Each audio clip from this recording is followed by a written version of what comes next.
নমস্কাৰ। আজি মই নতুন এটা ভিডিঅ'লৈ আকৌ আহিলোঁ। আজি মই ব্লেক হেডছৰ বিষয়ে ক'ম। ব্লেক হেডছ মানে হ'লে কেনেকৈ আঁতৰাব পাৰি তাকে ক'ম। আমাৰ ব্লেক হেডছ প্ৰায় মানুহৰে হয়। নোমৰ গুৰিবোৰ আমাৰ বন্ধ হৈ যায়। বন্ধ হোৱাৰ ফলত আমাৰ নোমৰ গুৰিবোৰ ক'লা পৰি যায়। মানে ব্লেক হেডছটো বেছিভাগ নাকতে হয়। ক'লা পৰি যোৱাৰ কাৰণে আমাৰ দেখিবলৈ বহুত বেয়া হৈ যায়। ব্লেক হেডছ হ'লে কেনেকৈ নিয়মিতভাৱে আপোনালোকে যদি ব্লেক হেডছটো আঁতৰাওঁ বুলি ভাবে, এনেকৈ আঁতৰাব পাৰে। নেমু এটুকুৰা ল'লোঁ, ৰসটো চেপি আপুনি বাতি এটাত লৈ কটন দিও আপুনি নেমু টুকুৰা এনেকৈ ৰসটো লগাব পাৰে। মই ডাইৰেক্ট লগাই দিছোঁ। নেমু টুকুৰা এনেকৈ ঘঁহি দিছোঁ।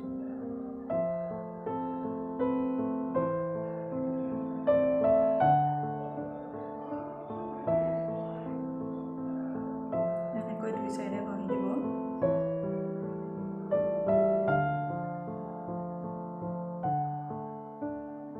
নেমু টুকুৰা আমি লগোৱাৰ পাছত এনেকৈ লগোৱাৰ পাছত অলপ সময় ৰাখিব, ৰাখি ধুই দিব। যদি আমি নেমু টুকুৰা সদায় এনেকৈ নিয়মিতভাৱে চাফা কৰি যাওঁ, তেতিয়া আমাৰ ব্লেক হেডছবোৰ নাইকিয়া হৈ যাব। নেমুটো আমাৰ সকলোৰে ঘৰতে থাকেই।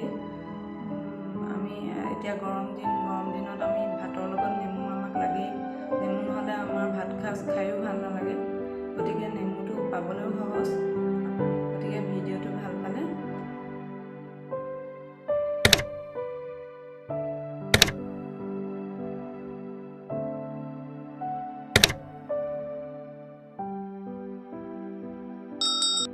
বেলটো বজাবলৈ নাপাহৰিব।